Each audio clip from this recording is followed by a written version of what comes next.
Dieu se présenta à Moïse en lui disant qu'il était le Dieu de ton père, le Dieu d'Abraham, le Dieu d'Isaac et le Dieu de Jacob. Exode 3,6. Le premier nom est le Dieu d'Abraham. Ce nom contient un message double. Abraham a pu découvrir la véritable signification de la justice. Puis, il était l'ami de Dieu. Parce qu'il crut à Dieu, Dieu pouvait partager tous les secrets avec Abraham. En partageant librement avec Dieu nos secrets personnels, nos problèmes, nos chutes et nos manquements, nous devenons également les amis de Dieu. Nous pouvons parler à Dieu comme à un ami. Nous ne devons pas craindre de lui avouer nos tentations personnelles. Nous pouvons lui parler comme nous parlons à notre meilleur ami. Puis, nous devons patiemment attendre la réponse.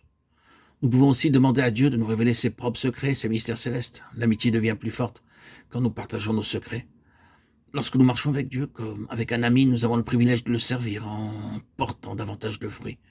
Dieu parla à Moïse face à face et Moïse put poursuivre sa tâche. C'est la raison pour laquelle les mots « et Dieu dit » se retrouvent presque 550 fois dans les 5 premiers livres de la Bible. Dieu commença à parler à Moïse comme à un ami. Le second nom est le Dieu d'Isaac. Isaac est un symbole de la résurrection. Il est un exemple vivant de la puissance de Dieu que l'on peut découvrir en chacun d'entre nous.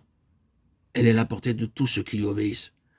Cette puissance de résurrection agit de 3 façons différentes.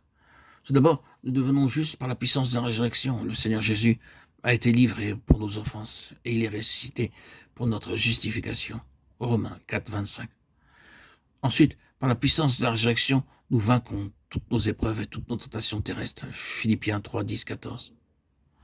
L'apôtre Paul aspirait à connaître davantage cette puissance de résurrection afin de gagner le prix de la haute vocation en Dieu. Paul avait besoin de la puissance de résurrection pour vaincre les épreuves et les tentations et pour remporter le prix. C'est la raison pour laquelle, à un âge avancé, il soupirait à le connaître. Lui et la puissance de la résurrection. C'est le second mystère de la puissance de la résurrection dans nos vies. Ce n'est que par la puissance de la résurrection que nous pouvons vaincre toute épreuve et toute tentation.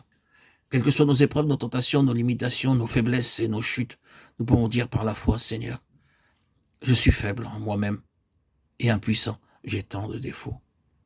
Ne veux-tu pas répandre dans mon faible corps la puissance de résurrection et faire de moi un vainqueur?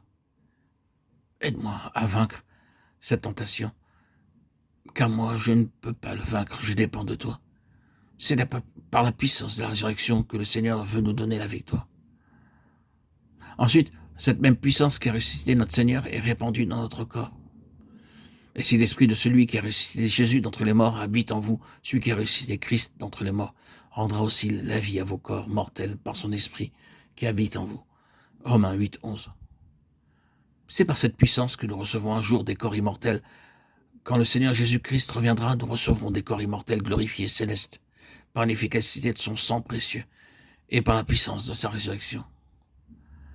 Mais nous devons apprendre à recevoir et à nous approprier cette puissance jour après jour et ne pas dépendre de notre propre force pour la victoire.